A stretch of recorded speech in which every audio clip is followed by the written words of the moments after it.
Good evening everyone and welcome to Gundam News. And as always, a new month means a new Gunpla schedule. So let's jump straight in with the high-grade G Fred that was already released on the 2nd for 2,530 yen, 17 US. And now that we've seen everything that it could do in the anime, we've also gotten some new promotional images showing us what the kit itself can do, like opening up the mouth, which was definitely not inspired by Evangelion. As for the accessories, it can part swap to launch its ear bits, and it's got a beam rifle, 2 beam sabers with those large beam saber blade effect parts, and a shield. Next up on the 8th, which is today, we got the long-awaited Gala's J, or at least I have been waiting a long time for this thing, so I really hope my pre-order will go through on release and not on a later restock. But whenever I get it, it goes for 2,750 yen, 19 US, and comes with its standard accessories. Extension parts for the arm to do the extended punch, parts to have the missile pods open up, a beam saber with a beam saber blade effect part, and that very unique looking beam rifle that not just acts as a beam rifle, but also as a small missile launcher. But the way that the missile rack is attached to the beam rifle was certainly a choice. And we've also got a holding hand part for the Vulcan hand, so the Gala's J can hold onto this so-called energy rifle with both hands. And then finally we've got the Master Grade Super Deformed Aerial for 4,290 yen, 29 US. I feel like the inner frame is somewhat less impressive than the previous Master Grade Super Deformed kits, which was like one of their big selling points, but that doesn't mean that the Aerial doesn't come with any cool gimmicks of its own.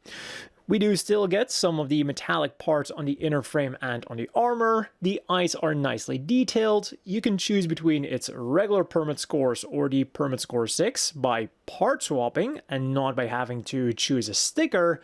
And it's also got this extra hinge on the front skirt so that the entire assembly can move forwards, allowing for better kneeling. And of course, because it is the Aerial, it's also got the bit staves that can do anything that they could in the anime. You can combine them into the shield, you can have them on the Aerial for its bit on form, or you can have them flying around if you also have the weapon display base set. And to have them all flying around, you will need 2 of those sets. And staying with the Gunpla news, something that I didn't see on time last week was the announcement for the high-grade Graham's Union Flag Custom 2, also known as simply the GN flag. And you know, for being used by such a popular character and for being such a cool machine, it's kind of surprising that it never received an official model kit up until now. But now that it has a model kit, it comes with a nice array of accessories and gimmicks to replicate all of its unique features, as well as some leftover parts from the overflag, like 2 sonic blades with beam blade effect parts and the Trident Striker new type linear rifle. But of course, its main weapon is the GN Beam Saber, stolen from the Throne 9, complete with 2 red Beam Saber blade effect parts. Just like in the anime, the GN Drive Tau can move to that left shoulder to provide power to the GN Beam Saber, and we've also got 2 power cables for that Beam Saber, a shorter one for when it's stored and a longer one for when it's deployed. The description also says that the visor can open up, but unfortunately I don't think they mean that it can split apart like in the anime. I think it just moves down a little bit. Still, quite a kit for 2,200 yen, 15 US, and it can be yours in September. What was less surprising then were the 2 recolors that were announced on Monday.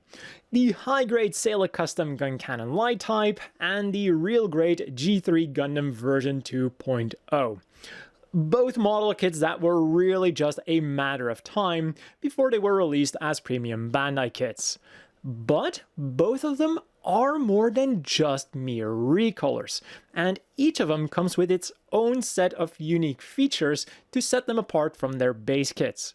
So releasing first is the real great G3 Gundam version 2.0.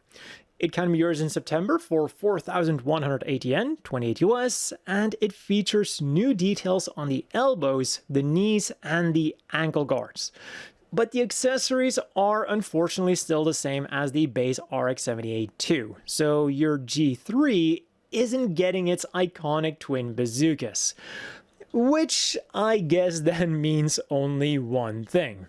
Before long, the option set is also going to be released in G3 colors, and of course also as a premium Bandai kit. Sayla's Guncannon Light then can be yours in October for 2,530 yen, 17 US. And in addition to its different color scheme, this one does come with an extra weapon, the Gundam Hammer. Meaning that she's ready to bong the crap out of any Zeke unfortunate enough to cross her path, be it her brother or otherwise. And then finally on Tuesday, we got another more surprising one. This time from Gundam The Origin, the high-grade GM Sloep. The first and very much rushed underwater version of the GM. And this model kit also beautifully captures this in a way. The hydro jets that were quickly bolted onto the legs can be removed, and it also doesn't come with any actual weapons for underwater combat. Instead, it has a sonar gun and a sensor pod that can be deployed with a wire from the backpack. And talking about the backpack, the entire thing can move, and its fins can also flap about. And as you can tell, this thing wasn't built for combat, but because it is a remold, it does still come with the GM standard beam spray gun so that it at least has some weaponry to defend itself when it's above water.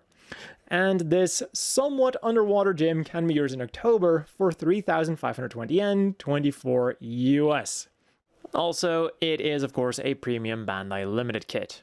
And to display your Gunpla, the 40th anniversary version of the realistic model series high-grade Argama Catapult deck was just announced for 19,800 yen, 135 US. And what puts this release, which is a standard release by the way, apart from its older non-anniversary release, other than the price of course, is that it now also comes with 7 in-scale pre-painted figures. We've got Astanosh, Emma, Camille putting his helmet on, Camille holding his helmet underneath his arm, Quattro in his uniform, Quattro in his pilot suit, and then someone in a generic pilot suit, so you can choose which other AU pilot that this figure is. And related to the Gunpla news, over the week, the Perfect Grade Unleashed Nu Gundam was on display at a Chinese convention, where everything was going fine until some dastardly undercover employee of some Chinese third-party Gunpla maker tried to 3D scan it so that they could turn it into a bootleg. Or at least that is the story that a lot of people were initially running with, and because the story got so big so quickly, the perpetrator himself came out to add some backstory to this whole debacle. So, according to him, his hobby is simply 3D scanning real objects and then importing them into VR chat. And on top of that, he says that he asked the staff for permission beforehand and that they were actually totally okay with this. And personally, I feel like this explanation checks out. First of all, he's trying to 3D scan a Gunpla. A perfect grade unleashed Gunpla. There is no way that with any kind of consumer grade 3D scanning technology that is out there that you can turn that data into an actual bootleg Gunpla.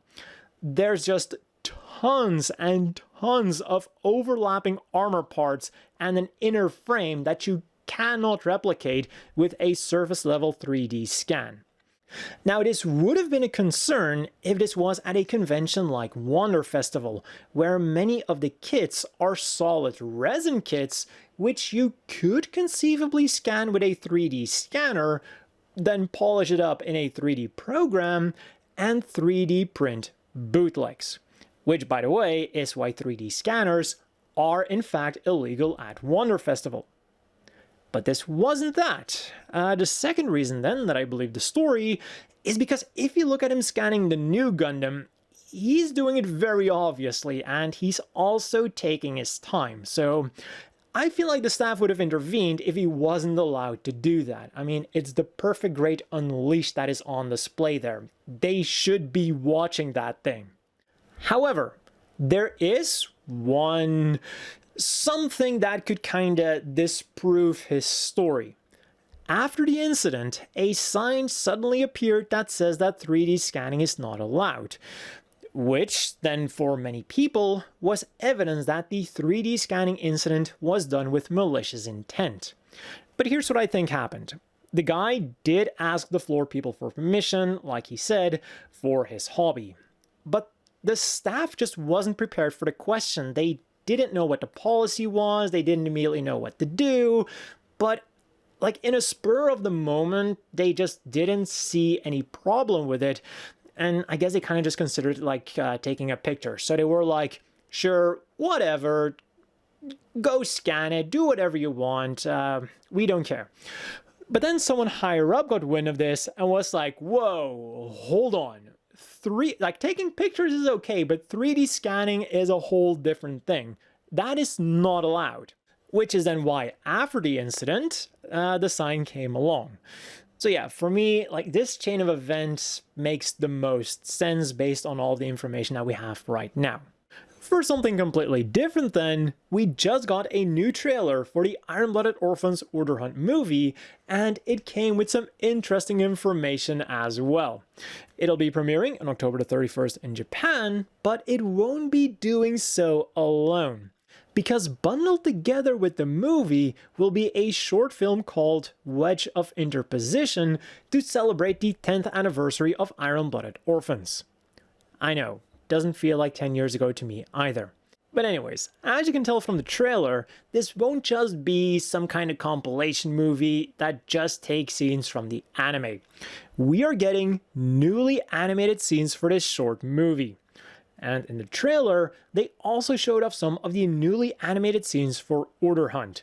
So if you want to check out the full thing, I will have it linked down below.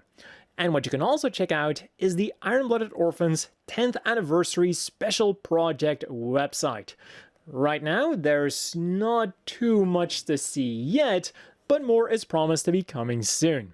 Meanwhile, on the figure front then, first up, the 4th Machibouke Gachapon lineup was announced. The line that has various mobile suits waiting in the fetal position until it is finally time for them to launch. But because of their position, it's also very easy to imagine like them thinking about other things. And this is especially the case with this 4th lineup. We've got the Zeong wondering where its legs are, Char's Gelgoog being depressed after Lala sacrificed herself, the Leo depressed because all of his buddies are dead, and the Wing Zero Custom, who is depressed because of that one Leo that managed to get away. They're currently up for pre-order on Bandai's Gachapon online service, but they're slated to be releasing in physical Gachapon machines in December for 400 yen a spin, around $3 US. And you could pre-order some more super deformed figures over at Premium Bandai. For 9,130 yen, 62 US, you could get the FW Gundam Converge Hathaway's Flash set, featuring of course the Zai Gundam versus the Penelope. Both of these figures were previously announced as standalone sets, but this combined package does feature a few differences. The color scheme has been slightly changed, they feature new markings, and each of them now also comes with a new beam saber, to of course recreate their beam saber clashing scene from the anime. Still, as always with these Premium Bandai FW Gundam Converge figures, they are quite expensive for what they are, but if you want them, they will be shipping out in March. For something more sexy then, which is surprisingly not Premium Bandai Limited, we go to the Gundam Girls Generation line, where for Murasame, Resurrected Soul of Zeta was announced and also immediately went up for pre-order. She goes for 24,200 yen, 164 US, and while you might not recognize this figure from the anime, it is based on a very famous illustration done by Hiroyuki Kitazume, which appeared in like a magazine at the time that Zeta Gundam was airing, or at least around that time. And well, it is sexy while still being tasteful, it looks absolutely amazing, and it also has a frame around it to give it that little extra touch. And she can be yours in February. And alongside of her, they also announced a reprint of another Gundam Girls' Generation figure, being Camille Bidon in a pose that was inspired by the final episode. This figure goes for 20,900 yen, 142 US, and comes with an optional helmet, all of which can be yours in late February. And Camille wasn't the only final episode figure that we got an announcement for this week, because from the final episode of the original Gundam, we are getting the Gundam Military Generation Amuro Ray and Char Aznable. You can get them as separate retail sets for 3,850 yen each, 26 US, or you can go for the premium Bandai Limited The Battle of Abawa Q set, which has both figures and some extra accessories, for 8,250 yen, 56 US. So, the standard Amuro comes with a removable helmet, with or without a visor, a pistol, a holster, and some multi-purpose pouches, and the standard Char comes with almost the same. He's got a removable helmet, with or without a visor, and a pistol. The combined set then adds 2 sabers, 2 jetpacks, and 2 screaming faces so that you can replicate their final duel, and then specifically for Char, we also get an unmasked face, a standard Zeon helmet, and a human-sized giant bazooka to replicate the most epic headshot in history. And for some extra stability, a foot with a peg is also included for both Amuro and Char. But whichever set you decide to go for, they're all shipping out in December. And we also got some impressive re-release announcements. First up, the Metal Build Freedom Gundam Concept 2, which is no doubt one of the most impressive Freedom Gundams out there, with a lot of attention to detail. But at the same time, it's also one of the most expensive ones out there, with the Japanese retail price being 35,200 yen, 239 US, which will then probably be closer to 350 bucks when everything is said and done. The two things that surprised me the most about this figure though is that 1, it's a standard release, releasing in December, and 2, that the proportions of the legs are quite out there. The feet are pretty small, but those calves are absolutely huge, or thick if you prefer, also perfectly replicating some of the promotional images out there. And the second re-release was the Gem Series Iron Blooded Orphans Mika and Orga set, going for 36,300 yen, 247 US. As the name indicates, this set comes with Mika and Orga, both donning their iconic Tekadon jackets as they walk towards an uncertain future. The set is slated for a January release, and while it isn't limited to premium Bandai, it is limited to only a handful of stores. So other than premium Bandai, there's Ami, Animate, Yellow Submarine, and Volks. Somewhat related to the figures then, there were a bunch of plushies announced, and they range from completely normal, like these Gundam Seed Freedom plushies, going for 1,980 yen each, 13 US, and releasing in December, to whatever the hell these GQuuuuuuX things are. We've seen like this design a couple of weeks ago, but now they're human-sized, which greatly unsettles me. These things will be invading your homes starting November, and for 13,200 yen each, 90 US, you can get Machu, Nyan, Shuji, Shalia, Xavier, and Char, with a variant of Shuji being premium Bandai Limited. For some more miscellaneous merchandise then, Onkyo announced a Char custom Anima AOW03 pair of headphones. They go for 25,000 yen, 170 US, and not only are they designed to look Char custom, they also sound Char custom, with newly recorded voice lines done by his original voice actor. And if you want to get a complete set, you can also get a pouch to store it in, an acrylic stand featuring the new artwork of Char wearing the headphones, and a stand again with that new artwork. Starting August the 18th then, they'll be selling a cool Gundam-themed souvenir at various Japanese airports. So for a little bit of history, a Goshoin is a kind of fancy stamp that you can get at temples and shrines in Japan as kind of a proof that you've been there and as like a memento of that visit. And then in 2020, some bookstores were inspired by this and started handing out Goshoin, which is like the same kind of deal but in the form of a little booklet. And for 500 yen, 3 US, you'll also be able to get a Gundam-themed Goshoin.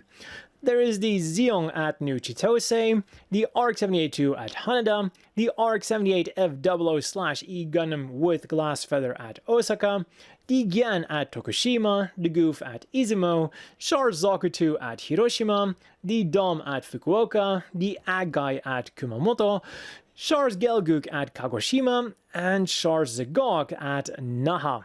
Plus, at every location, they'll also be selling OG Gundam-themed travel stickers, flight tags, lanyards, and smartphone holders.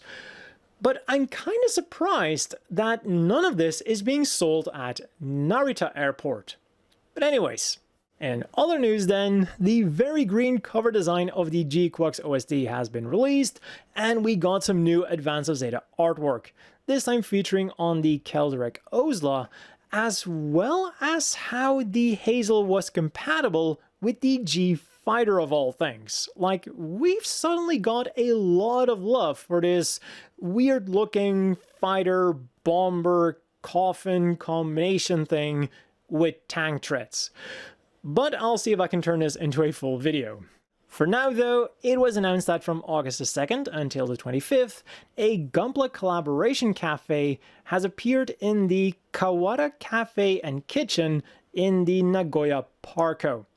And here, you'll be able to get some Gunpla-kun themed foods and drinks, as well as a Gundam-themed mug, and a random coaster with every order. And for more things that you could get this week, we go to the 4th, when 3 new Gachapon sets spread across Gachapon machines in Japan. Going from cheap to expensive, first up for 400 yen a spin, a little under 3 US, you could go for one of these 8 GQuuuuuX clear rubber coasters. There's 2 versions of the GQuuuuuX, 2 versions of the Red Gundam, 2 versions of the White Gundam, and then Char Zaku or the standard Zaku.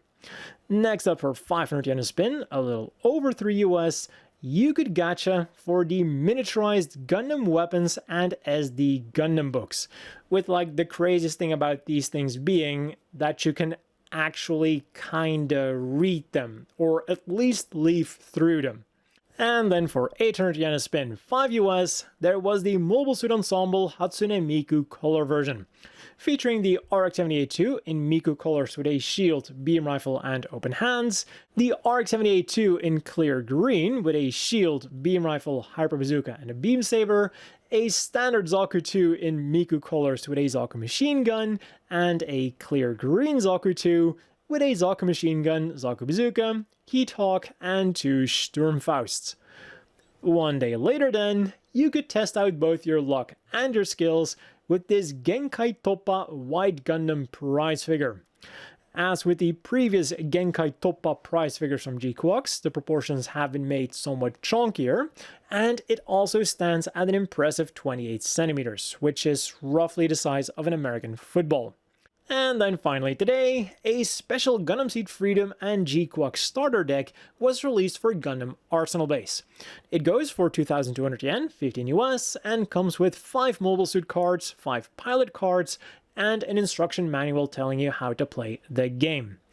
For this week's reading material then, there was the 18th volume of Gundam Forward, featuring GQuuuuuX, the 21st volume of Mobile Suit Gundam Complete Works, featuring the Gundams of Celestial Being, and Naoki Mechanics Mobile Suit Gundam Series Edition, featuring 16 kits going from the OG Gundam all the way to Hathaway's Flash and even Victory Gundam. For the apparel news then, Bunkure kicked things off on July the 31st with pre-orders for the GQuuuuuuX SD running series, featuring keychains and acrylic stands of Machu, Nyan, Shuji, Xavier, Komoli, and Shalia running. Or well, at least they should be running. Shalia looks more like he's just walking along, being amused at how the rest is running. And both the keychains and the acrylic stands go for 770 yen each, 5 US, and are slated for an October release. On the 5th then, pre-orders went live for something that I'm honestly surprised was never released before. The teddy bear that Hiro gives to Relina at the end of Endless Waltz, complete with the birthday card.